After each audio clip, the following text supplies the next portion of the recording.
Now I would like to introduce Andreas Huber. He is the COE from the Club of Rome, and he wants to give us some words for this conference about the importance to be careful with our earth.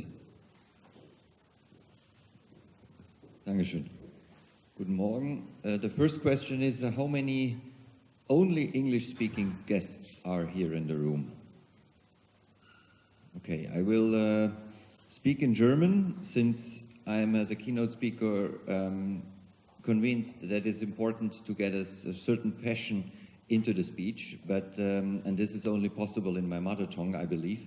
But I will include some English sentences so you can follow the speech and you don't only see pictures.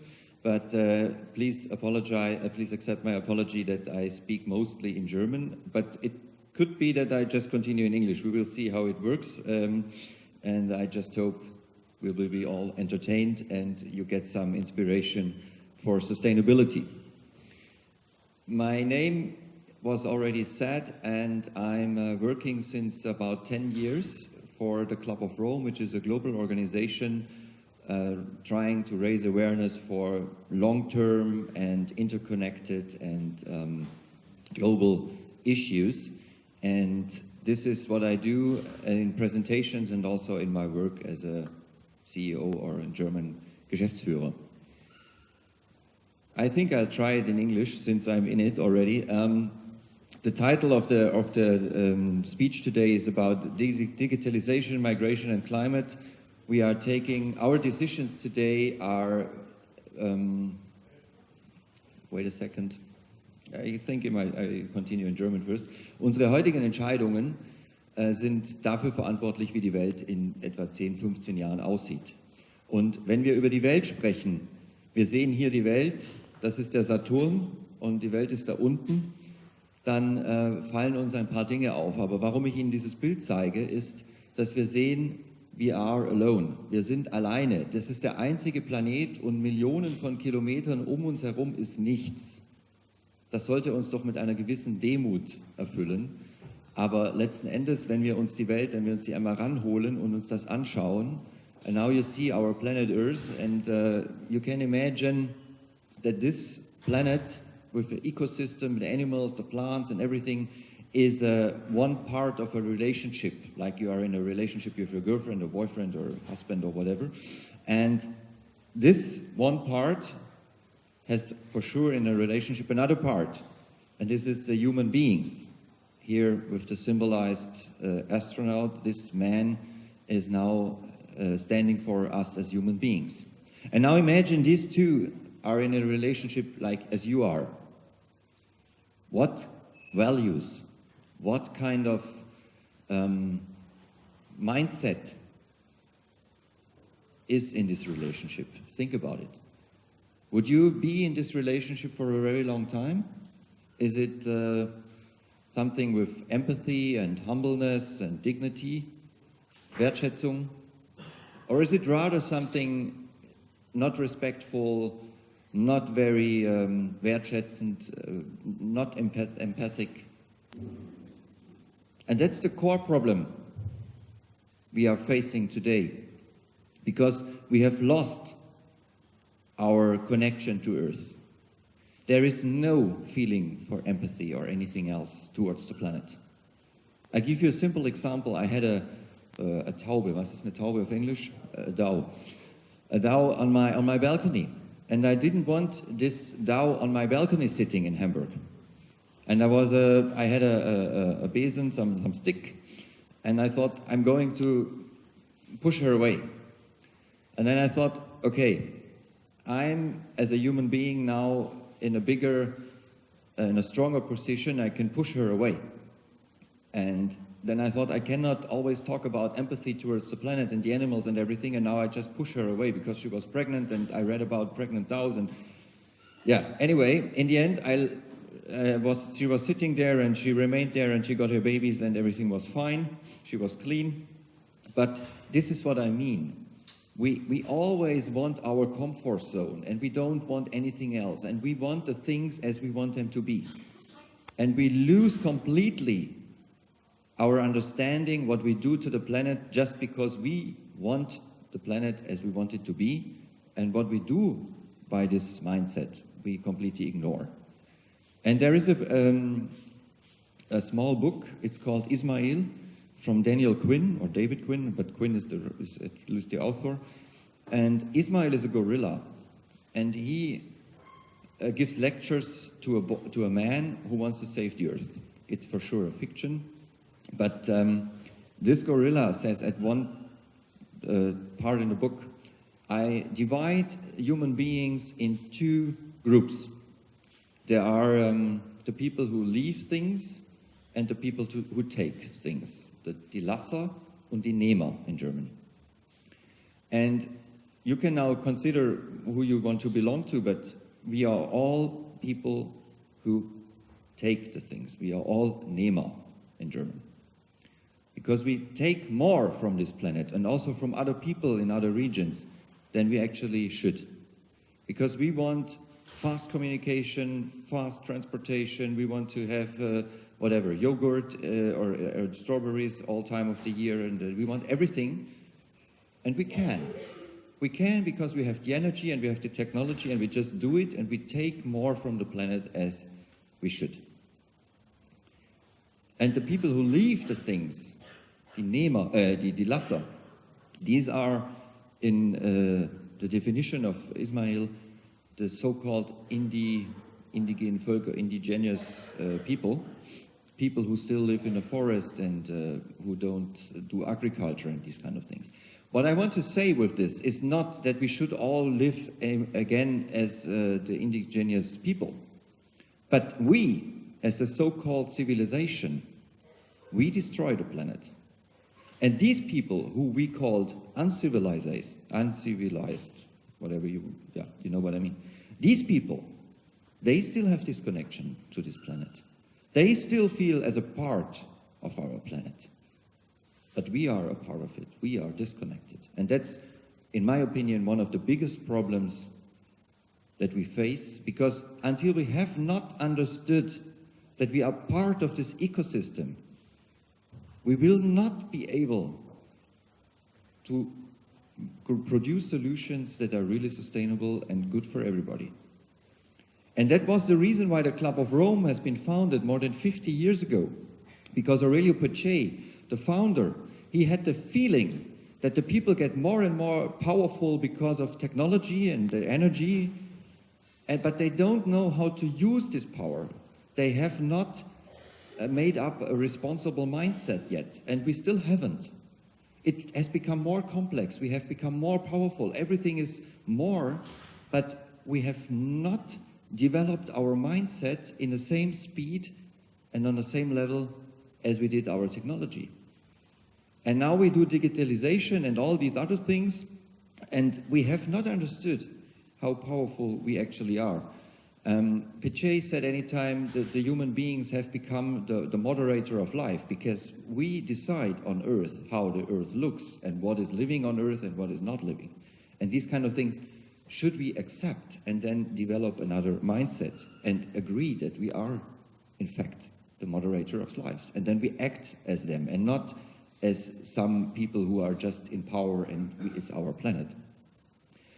Because we changed the planet. You can see here some satellite images from Google. It's 32 years in 5 seconds. And you see how in these 32 years the planet has changed. Sometimes we do it with intention, like here we dig something, or here we even build islands, and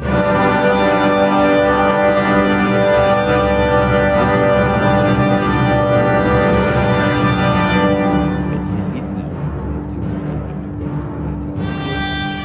But it shows what we can do in 32 years. And we now in a time age called perhaps the Anthropocene, the age of the human beings, because we leave a trace on this planet which you still will see in 50, hundreds, and even in 5,000 years, considering our plastic and our nuclear waste and so on and so on.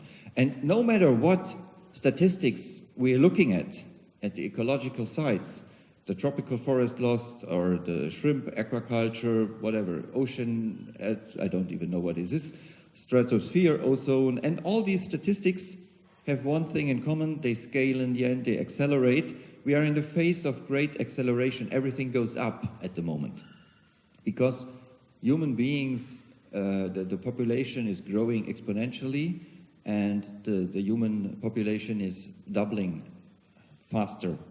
And the problem is not that we are so many human beings. The problem is the speed of this growth. Because we are growing so much and so fast that we cannot think about it. If this lifestyle that we had already this civilization that we built the last years and centuries, if this lifestyle can be copied just all over the world and being continued with people of 10 billion or something. We just do whatever we did the last years, and we continue, and people continue doing the same as we do, and nobody thinks about it or is able to think how could urban infrastructure look like for people with 10 billion, or how could agriculture look like, and food, and all these things. We don't think about it. And that's why the Club of Rome calls for a new enlightenment, asks that we reconsider the theories and everything what is responsible for our doings and for our actions. We should reconsider if this still is valid, because these people in the past, they said and did a lot of important things. All theories are very intelligent, but it was another time. It was about 300, 400, perhaps 100 years ago, no matter what theory you are looking at, but it was another time. There had not been so many people.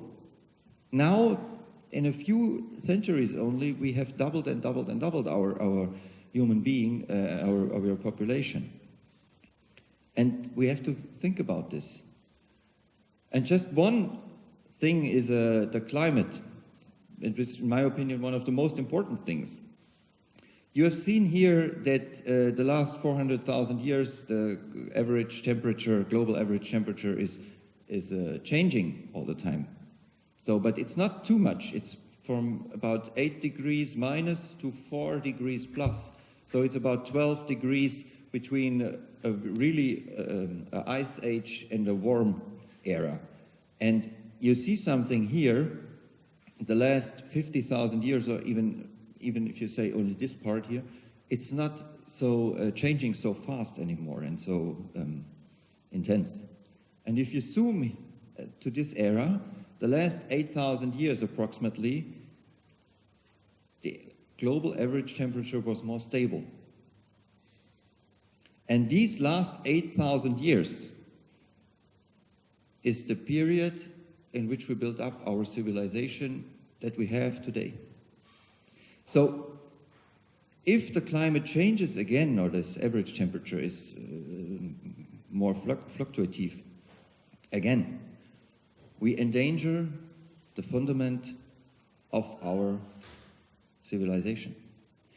And just let's assume that we don't have any impact on this curve. Just assume, I would believe we do have an impact. But just let's assume it will change no matter what we do. Then still, we're having a problem at the moment, because we are not able anymore to cooperate and to be empathic towards others. We divide our population whatever topic you look at. Die Spaltung, the dividing is everywhere. We have Obama said it at Nelson Mandela's birthday. We are not able to cooperate anymore, because we are in an age where everybody thinks only for himself or herself. And that's a problem, because if we have not, even if this changes and we have no impact to this, we should learn to work together and to be solidarisch, to find solution for everybody. Otherwise, we will end up in a chaos. But as I said, I believe we do have an impact on this curve, and one of the biggest problems is our CO2 emissions and the burning of coal, oil, and gas. This is the cause, or this causes the biggest problems we have in our world. And one thing that we mostly ignore, and people don't know even, is that the problems we see today in our climate change, they are all from an era in which I drove this car. This is 20 years ago. This was my first car. I was growing up in the southern part of Germany, of the Schwäbischen Alb. I was very proud of this car. You can laugh now, but it was for when I was 18, it was a great thing. Now I don't have a car anymore. But the CO2 emissions of this era, when I was 18, 20 years ago, these emissions are responsible for the changes today, because there is a Verzögerungseffekt.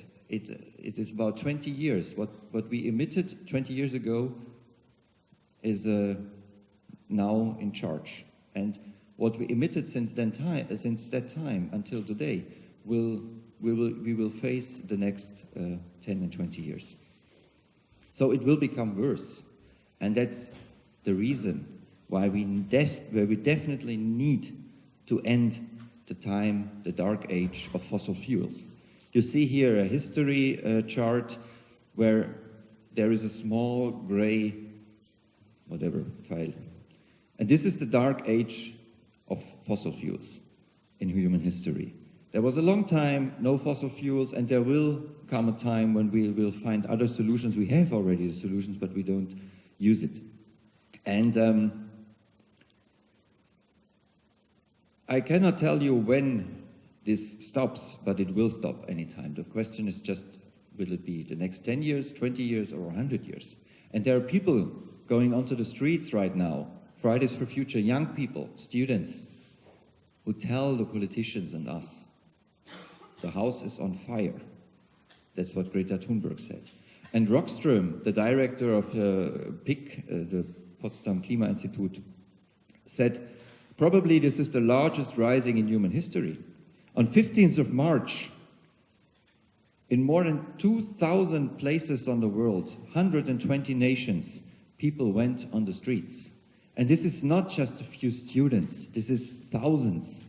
You see here pictures from all over the world, people gathering, people rising up, people want the change, even if it's in Africa or if it's in Asia, if it's in Europe or if it's in the United States, everywhere. And there is one important sign that I saw. It's this in the middle. System change, not climate change. And this is a very important message, what also Greta Thunberg said. This is when it started in summer, she was alone. And I'm not sure if you know the story, but she was sitting there for days and weeks. And anytime there came a man who had a little bit of influence in social media, and you asked her, what are you doing there, here? And she said, I'm striking for the climate, to save the climate. And why are you doing it alone? Yeah, because nobody joins me. And she came there every Friday. In the beginning, the first 3 weeks, they sat the entire weeks there. And then this man took a picture of her and posted it on his Instagram or any profile, I don't know. And then people joined her, first in Sweden and later on in the entire world. I met her about 3 weeks ago, 2.5 weeks ago. And this girl is not doing the things because for her ego. I give a speech because I like to stand in front of you, that's nice. But I also care about the climate. But she only cares about the climate. I'm 100% convinced of this. This girl is doing the things because she feels anger and fear, and she wants things to change. And she said at the speech at the COP24, if solutions within the systems are so impossible to find, then we should change the system itself. And that's what I think as well. And that's the core I explained to you in the very beginning when I said we lost our connection to Earth. Our entire system is based on values and on a mindset that is disconnected from the Earth, and there it begins. And from this, we need to create another system in the end. But do we have the time? I don't know that. But I give you an overview over the entire sustainability problem. And changing the system does not only mean stopping fossil fuels. That means we need to come from here to another system.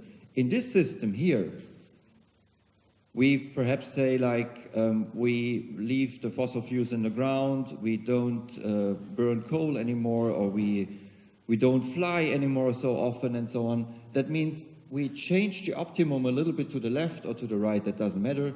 Things are costly, we lose our jobs because we are in the wrong system. If we do the right thing, it costs us money or it costs jobs in this wrong system. But we need to come perhaps to there. I don't know where exactly, but this is just a symbol. We need another system where doing the right things is cheap and easier. But to come there and to go there, we need to know how it should look there. What do we really want?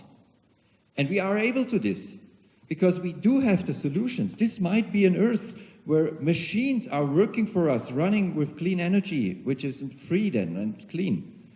And the machines are doing our things, and we have an income based on other things. Perhaps we don't even have money anymore. I don't know. This is a vision about 100 years, perhaps. It's just very visionary, just to show you that things are possible. And we have another education, so people don't feel bored when the machines do the work and they don't have money anymore to consume things. Whatever, I don't know. Cars are self-driving. There is no parking areas anymore because the cars are just running all the time or driving all the time. Everything is more silent because the electrical cars are silent, or perhaps it's even another car, I don't know. But we do have the solutions, and we are on a path towards the solutions. But if we don't think about how do we want to combine and use this technology and the clean energy to create another world, we will just continue in a mindset as we do at the moment, and this is not healthy. But to go there means we have to climb over this hill. This is the Strukturwandel. In German we say Strukturwandel. It means like the change, the great transformation, whatever. This will cost jobs. This will cost money. This means doing things different. But in the end, we need a positive vision where we say we do this because we want to go there, and we have an imagination how it can look there. But Einstein once said in German, es ist Wahnsinn, immer dasselbe zu tun und anzunehmen, es kommt etwas anderes dabei heraus. And this is exactly what I want to tell you here. We cannot just think we do the same all the time and we do it a little bit better and in the end it will be better. No, we need a positive vision, and we need to do things differently. And I want to do a small interaction with you to show how important it is and how difficult it also is if we do things differently now.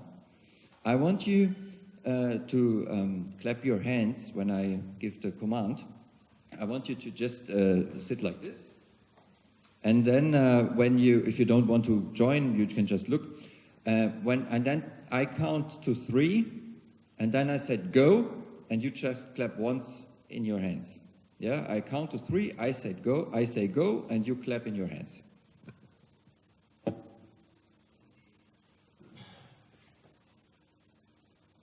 1, 2, 3, go. Well, I thought this is a Hochschule, but it's everywhere the same. I can beruhigen you. It happens all the time. I say go, and you clap your hands. You don't have to clap when I clap. We don't do it again now, but I did it wrong. Sure, I say go, and then you clap your hands, and I clapped before. It was a bit unfair, but this is exactly what happens. If we in Germany say we have to save the climate, but we are not starting with our energy system, with our infrastructure, with our mobility, whatever, if we do the things wrong, all over the world people will do things wrong. Perhaps Germany is not the only country, perhaps Germany has an influence to Europe and Europe has an influence to the world, Perhaps the United States should start, but we don't want to talk about the United States now. Perhaps any other country could start, but the thing is, if we in Germany don't start with doing things differently, other countries have an apology to not even start. Because they say, if the Germans don't start, if the Germans with their money, with their education, with their engineers, with whatever we have got, if we don't make it, then others don't need to start, because they are far behind in many things that we have. So, doing things good, in a good way, as a benchmark, as an idol, or as a Vorbild, is very important. Although, even if you know now you should only clap after I say go, you will still, and even if you do that, you will still have the intention to clap when I clap, because you have learned it like this. And it takes a while until you lose the intention to clap when I clap. And this is what I mean when I say Veränderung or changes are difficult. And we have a small interaction. Some started already. I would like you to sit and cross your arms in front of your chest. And then I do it as well, like this.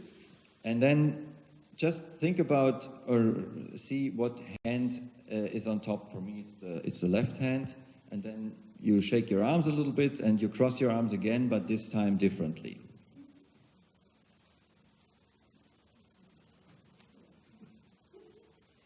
Some people are laughing. You can sit as you like. You can learn 3 things from this small practice. The first thing is, it is not impossible because you succeeded in the end. The second thing is that you had to think about what does he want now, which arm was it, and you kind of got confused, but you did it. And the third thing, when you succeeded in the end, it feels strange, you want to sit differently again, and you want the other arm again on top. And this is mostly happening when we have changes. It doesn't feel comfortable anymore. But after a while, this feeling goes away, and things that we do today are done differently perhaps in 10 years. And people in 10 years look back and say like, what did they do 10 years ago? It's the same with smoking. When I was a teenager and drove this car that I showed you, we were smoking in the clubs and the discotheques. And today, if you go to a German discotheque, there's non-smoking. And I cannot imagine anymore that 20 years ago we were smoking in a discotheque. And things go fast sometimes, and the mindset changes, but it takes a while, and in the beginning it feels a bit weird. But we do have these ecological needs, the necessity, die Notwendigkeit to change something because of ecological limits and boundaries. And we do have the technology that develops anyway. We will have, and we do have already, a lot of changes due to digitalization, other things. We do communicate completely differently as we did 15 or even 10 years ago. These things just happen. But we need to think if we could combine the technology with the ecological needs. Can we use the technology in a responsible way to create the world that we really want? Or do we just continue in a system and in a mindset as we have it today and create something where people where the gap between the poor and the rich is becoming bigger, where job loss is always a problem because machines are doing the work and we don't have to do anything for the other people, and all these things, it's a big problem. And these 2 things combined are perhaps the solution for a better world, because we need to change something. But the technology will bring us a world anyway, as I said, the things just continue, in which perhaps this parking cars will disappear the same as this. It's a German Telefonzelle, a place where you went earlier to go to do a phone call. I grew up in a time when this was common.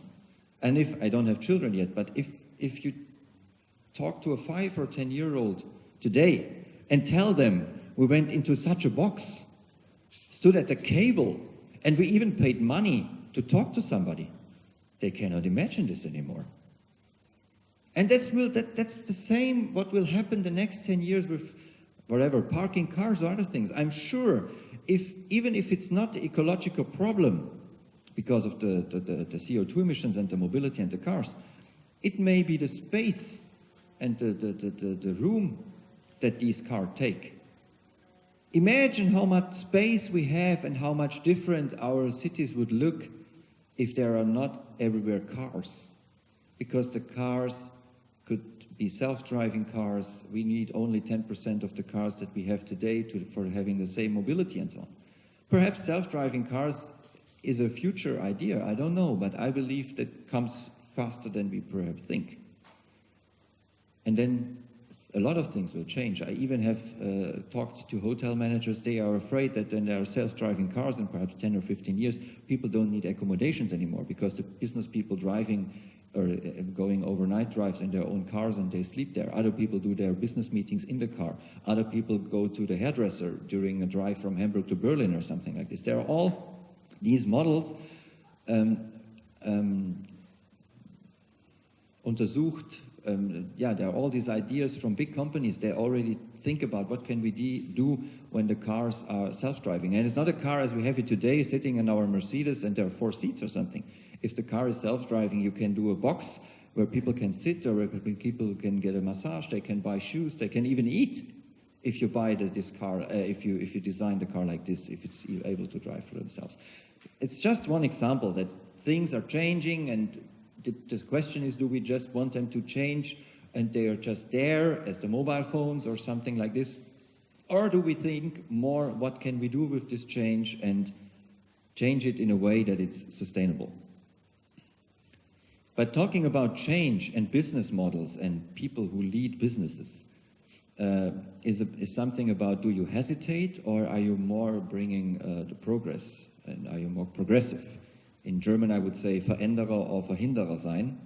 And you see here a Tesla. And I'm not saying Tesla is a best practice example or Tesla is the solution or something like this. It's just an example for a mindset.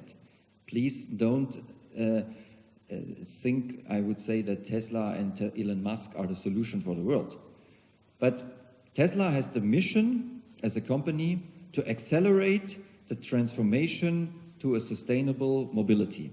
Die Beschleunigung des Übergangs zu nachhaltiger Mobilität. That's the mission of the Tesla company. They want the change to be accelerated, to be faster towards more sustainable mobility. We cannot discuss if electric cars are the solution for mobility, for sustainable mobility, but that's not the point. The point is that they want to accelerate something. And how do we do that? Elon Musk said, here is our know-how, here are our patente, and please, competitors, look at this know-how, build electric cars, we need more competition, so we are faster and things go faster. What did the boss of Volkswagen, Ferdinand Piëch, say at that time? I don't need such things, I don't have space in my garage for a Tesla. And Volkswagen and all the other car manufacturers in Germany, they didn't really consider to think about electric cars. Today, we know that they did other things. They tried to enlarge a business model that is running, which is legitimate, whatever. It's okay. They have the responsibility for a lot of jobs. And perhaps they cannot switch from one time to another. But the mindset, and that's what I mean, I'm talking about the mindset, this is an example. The mindset, how they approach the things and just ignore the facts. This is horrible. Because Volkswagen will still deliver cars, and also BMW and Mercedes, they will still deliver cars in 10 years, in my opinion. They will still exist. But the question is not if Volkswagen still exists. The question is if all the Zulieferer, the people who produce the things that are needed in the car, if they still exist. Because Volkswagen and others, they can from one second to another, as they kind of do now, say, we change now to electric cars, and the things that are needed for these cars, they buy somewhere in the world, perhaps at the Chinese market. And all the German manufacturers who delivered to these companies, they cannot produce the things that are needed so fast. They need research and development and a lot, and it's another education, and it's another way of thinking. So Volkswagen still exists, but the industry behind it may be lost for Germany, and that's a problem. And that happens if managers say like, no, we don't do it, we don't do it, we don't do it. And suddenly, if things are changing, they feel that the spirit is now there, they change their mind from one second to another, which is perhaps not a problem for the company anymore, but for the rest of the country. And that's why I explain this, because it's important to tell the people things will change. Perhaps not now, we still use the diesel, we still use fossil fuels, but we will change the next 10 years, and not saying we don't need all this and it's impossible and whatever and whatever. The energy market is the same in Germany when they decided to perhaps try that we don't have a nuclear power anymore, or the Chancellor said we will not stop the nuclear power so fast, and then Fukushima happened. It was a black swan, something that nobody really expected. And then the Chancellor in Germany said, now we are going to change and stop nuclear power. And all the energy companies in Germany had faced the wrong direction and didn't expect a change so fast, and they are having a huge problem now. But here this is a German, changes cause fear. And there are people in this world now, they play with this fear. And that's something, Mr. Trump is somebody as well. These are all the populists and people who tell others that things will be all right again if they trust them. It's only feelings. It's not about facts and real solutions. This is a commercial spot when Mr. Gauland here from a German populist party said nobody wants a Boateng. That's a man who played in the national team in Germany, and he's from, I don't know, migration background. And then a sixth car rental company said nobody wants, if you have a Gauland in your neighborhood, then you can move, there is a truck to move from your neighborhood. And I thought in the beginning this is kind of funny, but it's exactly the same the wrong message. Because if there are people, not Mr. Gauland, but people who are having fear and are uncertain for the future, and if they tend to solutions that are laying in the past and that bring us back to the past, then we should not just go away from them. That's what I meant in the beginning. We should learn to listen and to talk to each other again. And not telling them, oh, you are wrong, you're stupid, whatever. No, we should dig a little bit deeper. What is behind? Why do they feel the fear? How can we find a solution together? I did a lot of communications in the social media, on Facebook pages and so on, talking to such people, not trying to convince and telling them that they are wrong. I always was polite and I said, I want to understand why you trust the people when they say we are going to take back our country and all these things. What country are you talking about? How will it really, in reality, how will this look like? Do we shoot people? Do we kick them out with military forces? Or what? How is it working? And anytime, it takes a while, anytime people tell me then, I really don't know these things, and I don't know how the world will look like if we vote for these people, but I want my innere Ruhe, my inner calmness, I want it back. And I hope that these people can bring it back. And that's the same with the Brexit. I read from people, they wrote in Germany, they wrote, I want the Deutsche Mark zurück, I want out of the Eurozone and all these things. I want my inner calmness back. And the Brexit now will probably cost a lot of jobs, and I'm not sure, as an example, I'm not sure if these people who voted for the Brexit will have a deeper inner calmness than before because of this. I'm not sure if the solutions that these people say are really solutions, and if this is really, or if it's just something to play with the fear of people and to get in power and whatever the world will look like then. But we as a society, we kind of step into this trap. The politicians and everybody, we only look at the migration and about these symptoms. And our inner minister, our politician, Horst Seehofer, said once, the migration is the mother of all problems. It's not. It's a symptom of a wrong system. And the things are more difficult.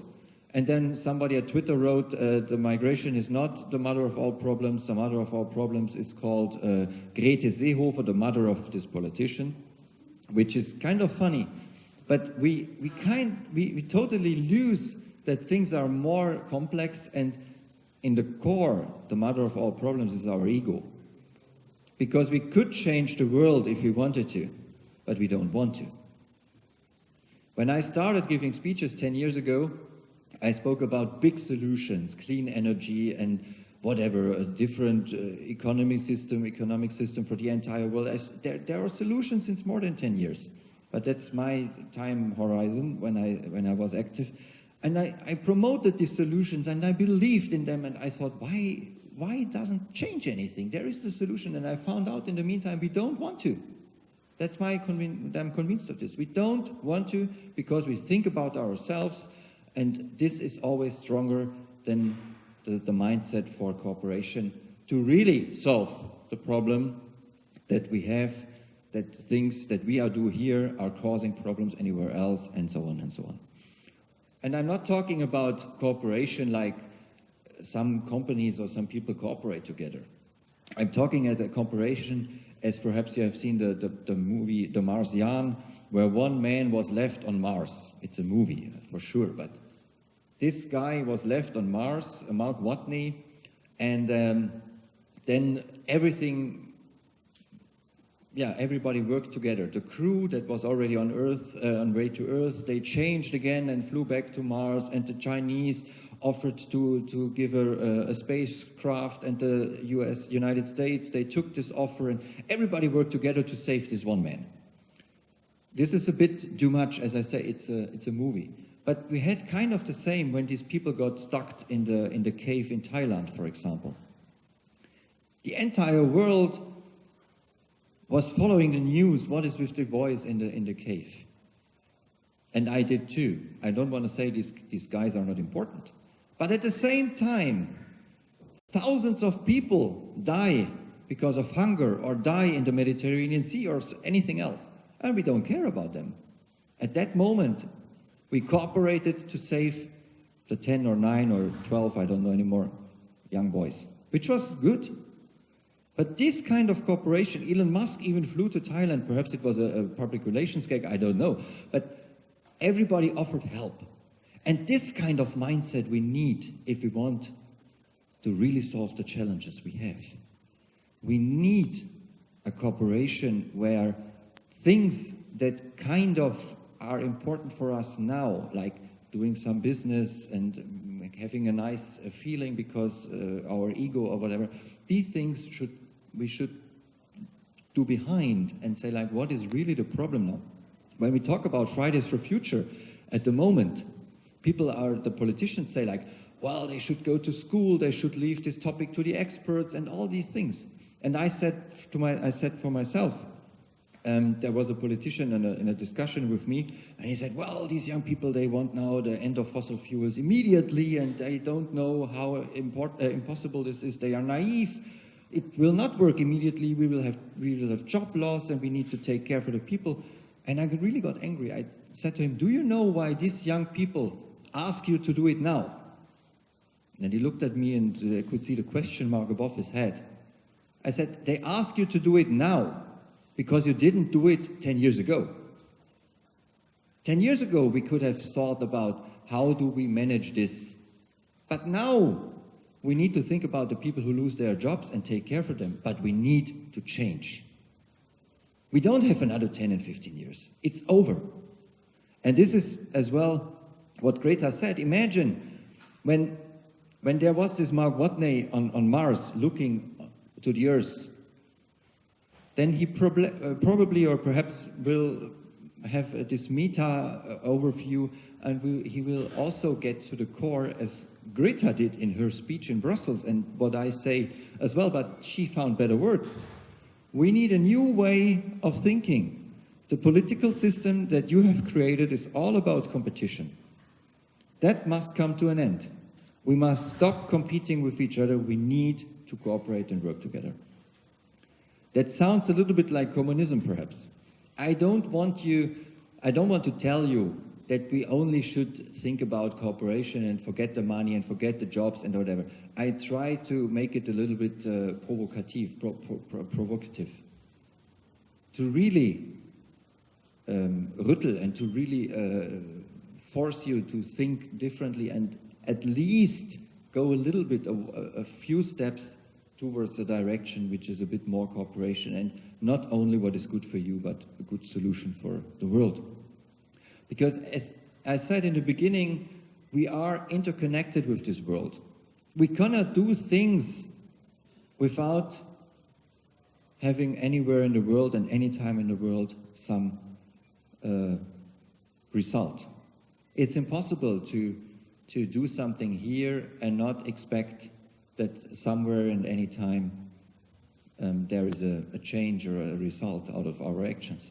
And if we feel ourselves a bit more connected again to the world, if we say we are one part of the system, we perhaps develop a mindset that is with more humbleness, empathy, Achtsamkeit. What is Achtsamkeit in English? Nobody? Awareness, self-awareness, I would say. To come back to what is really important for us. Because it doesn't make us happy if we have a bigger car, a new car, the next holiday, whatever. That makes us happy in a short term. But the things that make us really happy are things that are mostly free, but you have to invest time in them. You have to go to the forest, you have to meet your friends, you have to take care for your family, and all these things. This makes you happy. And this is mostly better for the planet than all the things we think that they make us happy. And talking about change and talking about all this, I know this is kind of frightening and kind of, I don't know, scary. But our brain is possible to find solutions mostly when we don't think about it. And that's why I show you this picture. I want you not to be scared of the things now. I want you to relax and say like, okay, I heard it now and I know it now, but from knowing to really changing something is a long way. But still, our brain, if you start just think differently a little bit, you will find other solutions, and our brain is able to, for example, identify patterns and find different solutions that you didn't thought about before. And this is why I show you the picture. You see here this Dalmatino, this dog in a black and white landscape. If you look at this picture the first few seconds, perhaps you don't see the dog, but after a while you see it. But if you turn away and say like, oh, this, I don't know what this is, I don't want to look at this, then you will never know what I showed you here. But after a while looking at it, you will finally, your brain is able to find patterns and to find solutions that you perhaps didn't think about. And another problem with our thinking and our doing and our organization is this. We are, in Germany especially, we are like world champions in separate things, in disciplines, and everything is organized well and so on. And everybody thinks like, I have the most important part, and this is the most important, and this is the most important. But we don't know anymore, for instance, when we are this thing here, we don't know what function we have in the system and what we are here for, actually. Do you know what this is? This is the Sekundenzeiger of a clock. We don't see the picture anymore when we separate everything. This is from a Swiss artist, Ursus Werli. He divides arts and pictures and things in small pieces and gives a new organization. But if we do this, we don't see anymore how things belong together and what kind of position we actually have in the system, in the big picture. And this is also something what I would like you to consider and think about when you speak about dynamic lights and light efficiency and whatever. Sure, this is all important, but perhaps you find people from other areas where you can connect and you perhaps get totally new ideas. And yes, as I said, we have to change the system from here to perhaps here. But this is probably 100% better as we have it now. The system that we have now is only still existing because we don't see an alternative. We cannot imagine it really. And that's my hope, that you start imagine how could really a world look like. I give you a small example as last. We now do in Germany and in other Western countries, we think a lot about these wearables, the intelligent devices for like a smartwatch and these kind of things, or things that you do in your jacket or in your clothes that measure some heartbeat or whatever. And we do that and say, like, this is in the textile industry, and especially this is the next big thing for the textile industry. And this is for the German health and fitness sector or for other countries. But we don't think about it, what we could actually do with these intelligent sensors that are wearable for perhaps the supply chain. We have people in this world, they produce the clothes, and they put small messages in the clothes and say, like, I was forced to work here or something like this. But if you have this plaster, the things that you put on your skin, and this measures your body health, if all the people producing our clothes, for instance, had such plasters, and we could check with our smartphone how was the temperature, the body, whatever, how did the people feel, what is the health status of these people producing my clothes, then it would be much more transparent. I don't want to talk about data protection. This is also just a vision. I want to show you that we not only should think about our things and think, oh, this is very good for our health industry. What else can we do with this technology if we really think global and if we really look what other countries and other regions have, what problems they have?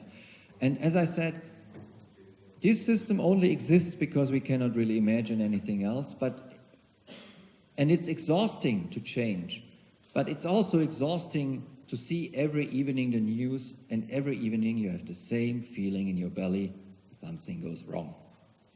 And I think it's not so much exhausting, or it's better that you have the feeling that things are changing in a positive way. At the moment I don't see this, and that's why I hope that we work together for change and for a positive idea, and I'm very sure that this hill can be lowered a little bit by cooperation, by different education, by innovations, by different politics, and so on and so on.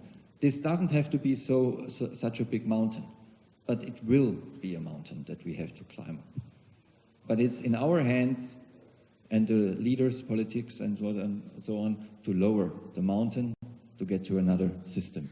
And sure, we will then come to a situation where certain things will not be in use anymore, like this Telefonzelle.